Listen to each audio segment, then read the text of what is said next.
NFL fans, we are back for another Locked On NFL Thursday podcast. We have a lot to discuss on today's show. First, a big-time Thursday night football matchup between the Tennessee Titans and the San Francisco 49ers. We are going to break that down. In our second segment, we are going to talk about some power rankings. We're going to look at the Locked On power rankings and see things that we agree with, and then, of course, some things that we don't agree with. And then finally, we're going to have some fun to cap off the show and talk about the best gift that the NFL fan base has received this year, and then the worst gift that the NFL fan base has received this year. All of that and more on a Locked On NFL Thursday.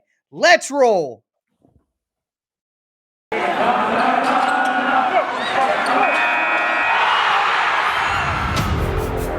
are Locked On NFL, your daily NFL podcast. Part of the Locked On Podcast Network, your team every day.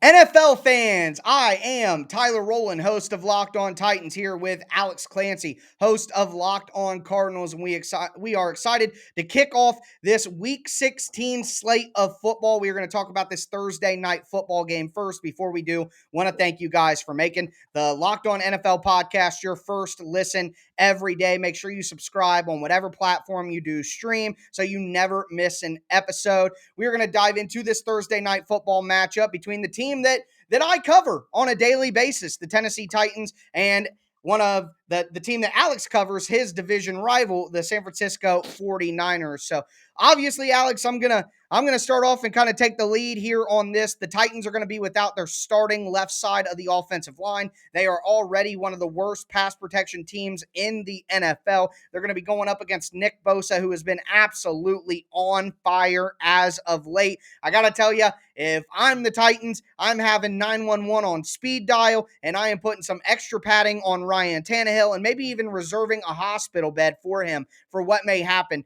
during this game. I think the Titans are in a bad spot based on that pass rush versus pass protection matchup. I do think that with the addition of A.J. Brown, the addition of Julio Jones, who should be out there for the Titans, both of them on Thursday night, that it should give them a little bit of support in that realm, but it doesn't matter who you have at wide receiver if you don't give the quarterback long enough to throw the ball. So I think the Titans are going to be in a tough spot against a super red-hot San Francisco 49er team who's really gotten things going, especially in that red zone offense category where they're number one. I think the Titans end up losing this game, and I see them losing about 23-10.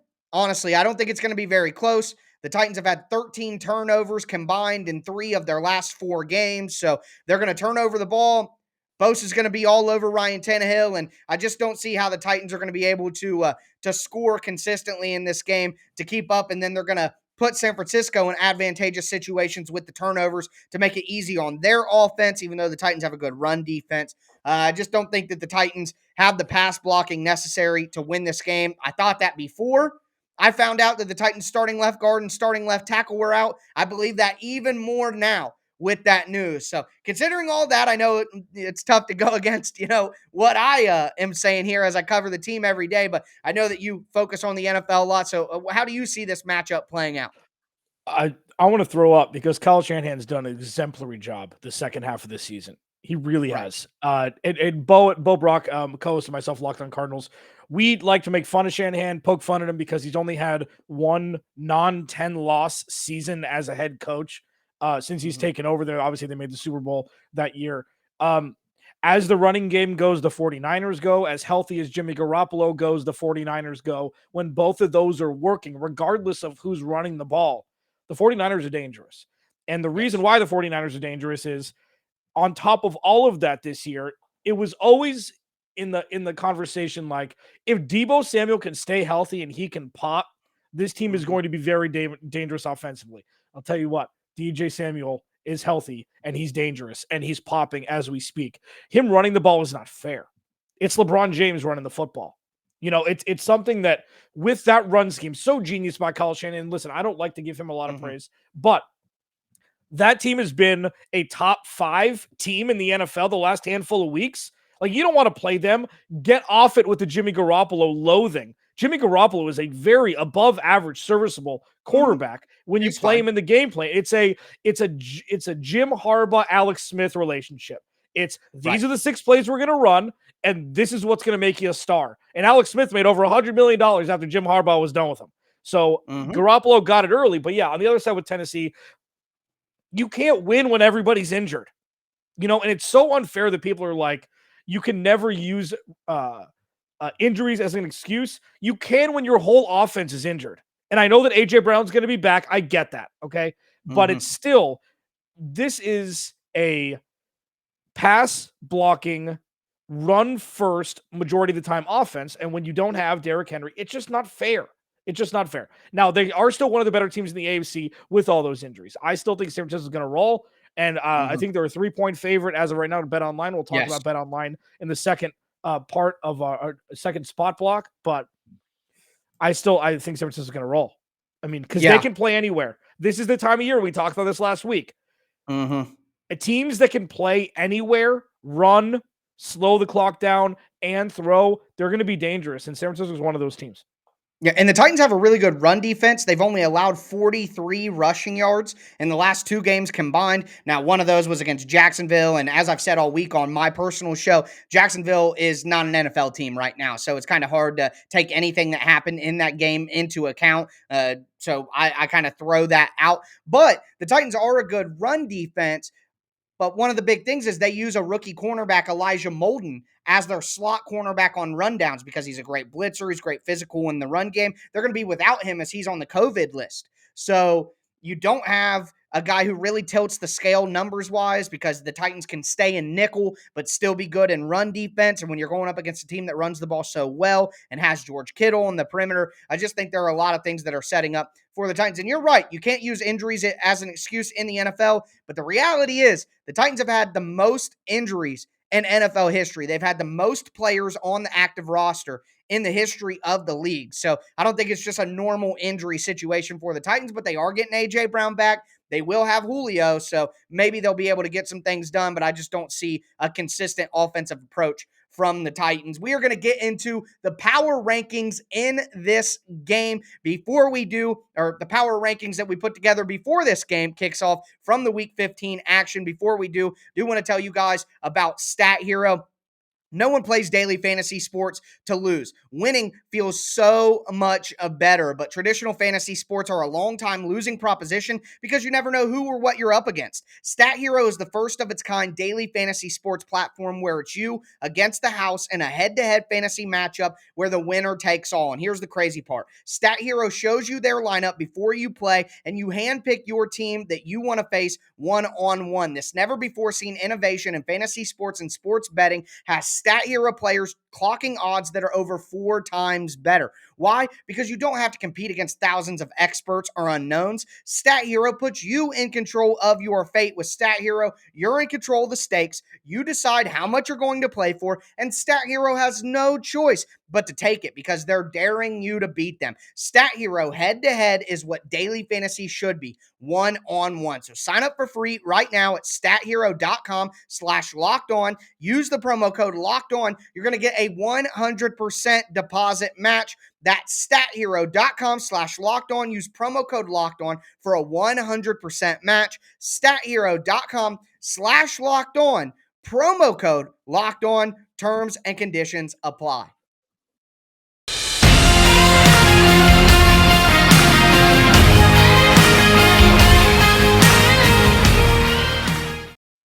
All right, second segment, Locked On NFL Thursday. Alex Clancy, Tyler Rowland. Thank you for making Locked On NFL your first listen every day, free and available on all platforms. Tyler, how do I feel about paywalls?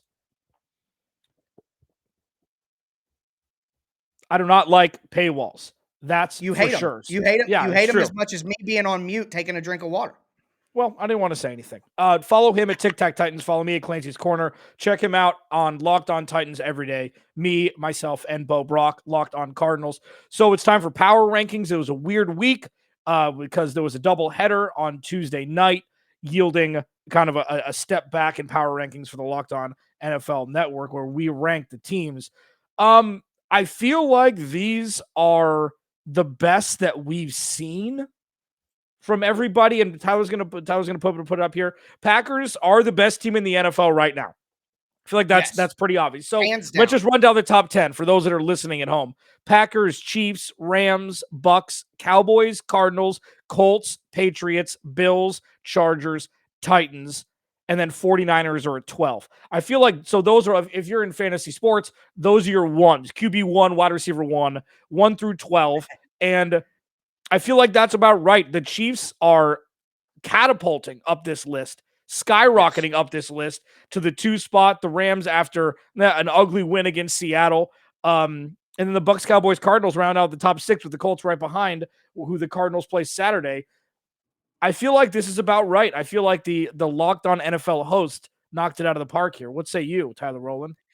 Yeah, I got to be honest with you. It's hard to really complain about any of this. Now, I think that the Bucks at 4, they should be over the Rams. I know that, the Rams beat them earlier in the year, but that was a long time ago. And the Bucks lost that game against the Saints, but they didn't have Mike Evans, they didn't have Chris Godwin, they didn't have Leonard Fournette, lost all those guys during that game. And for me, I know that the Bucks are going to be better than the Rams. Like, I believe that 100%. I don't trust the Rams, so I don't like that the Rams are higher than the Bucks right now, even with that head-to-head. I don't necessarily believe in that, but either way, that's something that really sticks out to me. But I kind of agree with you. I agree with the sentiment here. I think the rankings are pretty good, and of course, I was involved in the rankings, so good job by me getting all that right. Flipping to the other side of things, I it's tough because there's so much upheaval when it comes to, injuries and the COVID list and all of that. But, you look at a team like the Dolphins, who's won so many games in a row, and they're at 21. I would take the Dolphins over the Broncos right now. I would take the Dolphins over the Eagles right now. I would probably take the Dolphins over the Steelers right now. So I think the Dolphins deserve a little bit more credit. Probably is where I would go. Other than that, though, I mean, I kind of agree with everything. I do want to give a shout out to the Lions, who are at number 28, even though all the teams are 29, 30, and 31 have more wins. I agree with that. I think the Lions would beat the Giants, the Jets, or the Texans right now. So I'm there. But yeah, generally speaking, I kind of like what the list has. Is there anything else on the list that really stands out to you? Well, the only thing that really stands out, and this is cheating, this answer, but 22 teams have 7 wins or more, Tyler. Crazy. 22 teams. Okay. So remember, during the beginning of the season, we were talking about the absolute removal of the middle class teams in the NFL. It was either you're really good or you're going to be relegated out of the Premier League after this season. Now it's the antithesis of that. Like, Right. You've got how many teams in the AFC can make the playoffs? 13 of 16. It's absolutely insane what we're watching. Like, and the best part about all of this is that there's a 17th game, baby. Like, we get another week of this. This is where the 17th game selfishly is going to you know what? I'm going to wait. It's one of the best things the NFL has shifted towards this season, because we're looking at the Colts, the Chargers, and the Bills, and the Ravens, and the Steelers with 6 losses. And then you have Raiders, as you mentioned, the Dolphins, the Browns, and the Broncos, all within a game of the 6th playoff spot. Not just the 7th, the 6th. This is going to be absolutely insane. Tiebreaker-wise, I cannot wait for the last handful of weeks through the season. Like, we all win here. And that's the big thing with power rankings, and it just shows, it puts into perspective how many, sweet mother, anybody can make the playoffs. Either you're getting a top 5 pick or you can make the playoffs. It can go either way. Honestly, I got to say that, and we'll talk a little bit more about this in the next segment because I have a few things to say, but with all of the COVID issues and the injury issues in the NFL, I think that's been a lot of what's caused, all of the parity and kind of a jump away from what we've Mm. seen in previous seasons, because these teams are just not whole when they're playing each other. And when you have that much change and that much upheaval, it makes it a lot easier for, crazier things to happen. So here's one final look at the power rankings. If you are watching on YouTube, just taking a look at what we have here. But yeah, I'm with you in your initial take. I think the rankings are pretty good, and this is a pretty solid. There's maybe one or two teams here and there, but when all these teams are jumbled up so much and they're all so even and there's so much parity, it does make it pretty difficult to rank, because I mean, if the Vikings and the Eagles played each other right now, who's winning that game? It makes it tough. Like the Cardinals and the Colts are right next to each other and they're playing this weekend. Who wins that game? It's up in the air. It could go either way. So I think that with all of that in mind, it's made for an entertaining season so far, and it's going to make for, Right. like you mentioned, a super, super entertaining finish to the season with all these teams so jumbled up on top of each other. For sure. And you know what? Let's segue right now. The NFL has given us some presents we love and some empty stockings because we were bad kids. And, through no fault of our own. Which were the best presents the NFL has given us up until this point, and which ones weren't the greatest, whether it be storylines, players, etc. Tyler and I are going to have our fun segment, as we always do in the third segment. First, I get to talk to you about SoFi Stadium and On Location. Super Bowl 56 at SoFi is less than 100 days away, and On Location, the official hospitality partner of the NFL, is the only place to score once-in-a-lifetime Super Bowl ticket and experience package. Select your exact seats and choose from elite experiences featuring an exclusive pregame celebration with NFL legends, 5-star LA hotels, and food by the great Wolfgang Puck. Gotta love him. Visit onlocationexp.com/SB56 for more information, or search Super Bowl On Location. That's onlocationexp.com/SB56, or search Super Bowl On Location. And also, as I mentioned, Tyler, the 49ers are a 3-point favorite on the road in Nashville against your Tennessee Titans. You know where that line comes from? BetOnline. BetOnline has you covered this holiday season with more props, odds, and lines than ever before as football continues its march through the college bowl season and football playoffs. BetOnline remains your number one sport for all the sports action this season. Go to the website or use your mobile device to sign up today and receive a 50% welcome bonus on your first deposit using promo code LOCKEDON to receive your bonus. From basketball, football, NHL, boxing, UFC, right to your favorite Vegas casino games. Don't wait to take advantage of all the amazing offers available for the 2021 season. BetOnline is the fastest and easiest way to bet on all your favorite sports, so don't wait to take advantage of all the new amazing offers today.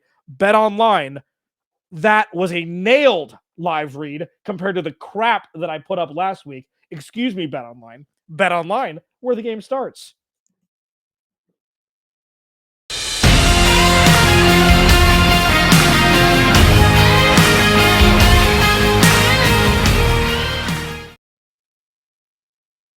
Alex, it's time.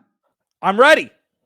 It's time. Let's have a little bit of fun, a little Christmas-themed final conversation for us here on a Thursday edition of the Locked On NFL podcast. As we said, we're going to talk about the best gifts that the NFL has given us this year. We're also going to talk about some of the worst gifts that we got, the pair of socks that we got, which I got to say, as you become an adult, I'll take socks and underwear all They're day. comfortable. I need that stuff. Yeah. Oh, yeah, man. Especially if you get you some Stance socks, a little nice. they didn't, they didn't Nope. ask for this advertisement, Nope. but I'm just giving them a free Christmas gift to Stance. Free advertisement. But I'll start here with one of the best gifts that we got from the NFL, and it kind of riffs on what we were just talking about. And to me, it's the parody. We all love the witching hour at the end of the opening window on Sunday, where you got a ton of different games and it's all close and you don't know who's going to win. We're basically going to get like the playoff seeding version of that the last 2-3 weeks of the season, because everybody's so jumbled up. All the different tiebreakers, all the different machinations, the conference records, the strength of schedule, the strength of victory, all that stuff is going to matter so much. And I know if you're like me, I love diving in and all that stuff and seeing if they got to win here and they got to do this. And if this happens, they win. That stuff is going to be just intensified and ratcheted up to a crazy level this year with how close and how tight everybody is. The NFL is always known for its parity. So I am going to say one of the best gifts that the NFL gave its fans and gave to me this year was it's parody on steroids this year for the NFL. And I truly will appreciate all the great, intense, and meaningful football that we'll get in these last few weeks. Yeah, I'm gonna give you two. I agree. I mean, because that's an easy one. Again, it reminds me of the basketball video. I will have that up. I will have that clip somewhere. Just Google Kenny Mayne basketball playoff scenarios. There's potato sack races, consecutive Sundays till a winner is determined. There's a couple things that the NFL has given us. One, I almost buried the lead. 17th game. I know it's not fair. I know as a fan and as somebody that covers the NFL, we win. I don't know if the players win. I don't know if and I wouldn't necessarily be happy if I were the players for 17 week. And that's how we're talking. Like for me personally, getting to watch and cover a 17th game it's only one more game, but it's everything. It's everything. Mhm. It's like another wild card weekend for playoff contending teams, especially this year. Especially this year, with all the parity. Yeah. And then Mhm. number two, and I was actually about to tweet this out earlier today. Do you remember when Peyton Manning retired and Drew Brees was getting older and Tom Brady was still there, Aaron Rodgers was still there, but then you look around the league and you're like, before Patrick Mahomes popped, it's like, oh no, what's the future of the quarterback situation going to be? Are we going to go back to watching run the ball and play defense? Are we going back to the 70s? Like, is that what we're going to be watching now? And then you look at 22 teams having 7 wins or more, and like, you know what? We're going to be okay. The NFL and the quarterbacking is going to be okay. Even though you looked at the 2022 draft and it looks like high school kids coming out compared to what we've seen over the last handful of years, 22 teams have an average to above average quarterback because you cannot win games in the NFL without it. Even Tua, your boy, that you said like you've been on the Tua bandwagon for a while, even though you don't think necessarily he's the guy, but you've been on that, especially with the amount of games that they've been winning. Yeah. The NFL is going to be okay. And that's the biggest gift you can give anybody that covers the NFL, because without quarterback play, the NFL is for naught. You can win games other ways, but it's not as fun. Yeah, no, you're 100% right. And we see the drop off when you have a quarterback that isn't really NFL starter caliber. It really kind of hurts the watchability of the games and what you expect and what you're used to. So, yeah, we're blessed right now with all the good quarterbacks. I mean, Kyler Murray, young guy, Justin Herbert emerging. Of course, you got Patrick Mahomes. Joe Burrow has been really good as well. Even Mac Jones in New England. I know he's not super exciting, but he's going to keep that team relevant. He's going to keep that team as a winning team for quite some time. So I think there's a lot of good quarterbacks in the league right now, especially young guys, and that's only going to continue as college gets more advanced and also as the NFL adapts more college schemes and things that college does is going to make it easier for those guys to transition over. And I think for me, you talk about the 17th game and all that, and we've gotten some great gifts, but I got to go into some of the lumps of coal that we have gotten this year. And I am going to start with the worst gift that the NFL gave us this year. Mm-hmm. And that is officiating.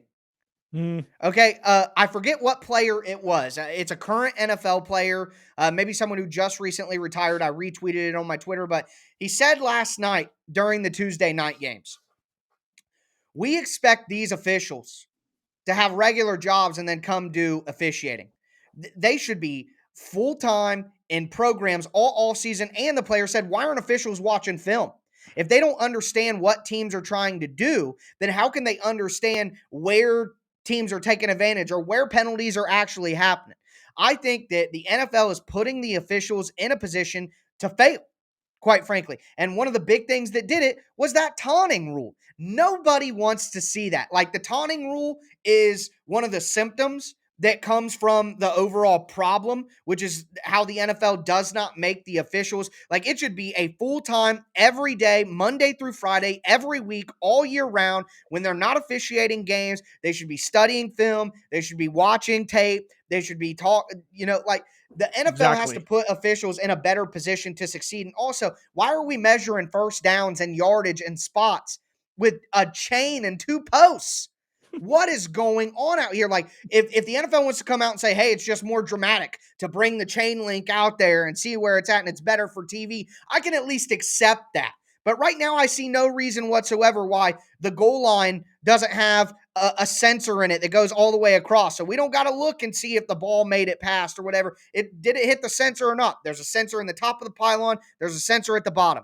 I just don't understand why the NFL puts the officials in this position. And the biggest symptom of that is the taunting calls. And I know they've fallen off a little bit, but some of those early season taunting calls, some of the pass interference calls there was a play in the Seattle game last night. The same officiating crew that did that Seattle game did the Raiders-Cowboys game a few weeks ago or a month ago, and it's literally identical plays by a defensive back. One was called a pass interference, one wasn't.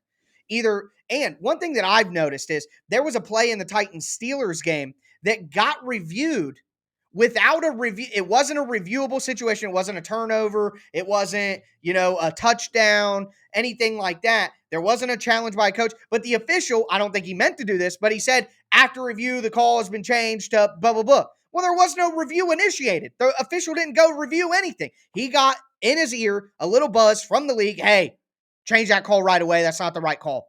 We can't waste a challenge.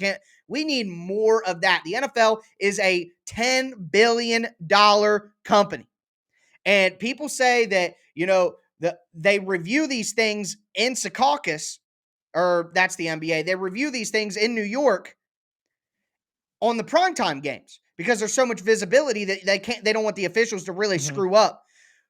The NFL has enough money to pay somebody to watch every game, every Sunday, that intently. Every single game should have a replay official that not only is used, but is actively telling the officials, hey, you got to pick up this flag. Hey, that was a touchdown. And not only does that make the game more correct, but it increases the speed of the game and the review time and all of that. So to me, the biggest piece of coal that we've gotten is the officiating, but it's not the officials' faults. It's the league. And that's mine. Yeah, mine is tell me how you really feel, Tyler Rowland of Locked On Titans. It's been an intense week for me. Yeah, no, I can tell. So which is great. It's the rookie quarterbacks being terrible. That's mine. They've been a no redeeming qualities whatsoever. So here's the thing. It's not fair, but they're making a whole bunch of money right away. So there's this like inherent, return on investment time. Zach Wilson should not be on a football field yet. Trevor Lawrence maybe should, but they're so bad that it doesn't matter. Justin Fields, probably you feel the worst for him, even though if you were to run it back with all three of those rosters, Justin Fields, he's got some weapons. And the defense isn't terrible, but they've had injuries. Allen Robinson is not going to be a Bear anymore, you would think. He's got his target in Darnell Mooney. Cole Kmet's shown some flashes. We saw the dude, we've seen enough from Justin Fields to know that he's going to be good. And he's going to be the best Bears quarterback they've seen since Jim McMahon. I mean, it's not very difficult to get there. Zach Wilson should not be on the field right now. He did. Rex Grossman took him to a Super Bowl. I could have played quarterback for that team. I know. But Zach Wilson should not be on a football field right now. He just shouldn't be. Trey Lance, that could go down as one of the worst trades in NFL history. And you look at, and who knows? It's way early, okay? So 49ers fans, relax. Brian Peacock, relax. But if Jimmy Garoppolo is good, that's going to be an Aaron Rodgers situation where he's going to play. They're going to extend him now. I'm assuming they'd either franchise tag him or give him a 2-year deal. Trey Lance is a kid. He can wait and learn. But they gave 3 first-round picks for that kid. So the thing is, or 2, whatever it was, 3, we've seen 0 redeeming qualities, really, from any young quarterbacks this year. Unless I'm missing somebody. Mac Jones has been okay. But the thing is, he's not as impressive as people say. Yeah. Right. Yeah, he's not going to get credit for that. Carrying him. Right. And it's not only because he's following in Tom Brady's footsteps, where you're drafting the same player. Mac Jones is way better in college, obviously, numbers-wise. Completely different game, college, etc. Right. But Bill Belichick gets credit for that. They won a game when he threw the ball when he completed 2 passes, okay? Yeah. He's not going to get his flowers for that. He shows the most promise, but still, that's going to be regimented inside the ecosystem of Bill Belichick. So he's not going to get the credit. Plus, they didn't move to get him. He fell for 15 or 17. So it has a little bit less pressure, even though it's in Foxborough. Yeah.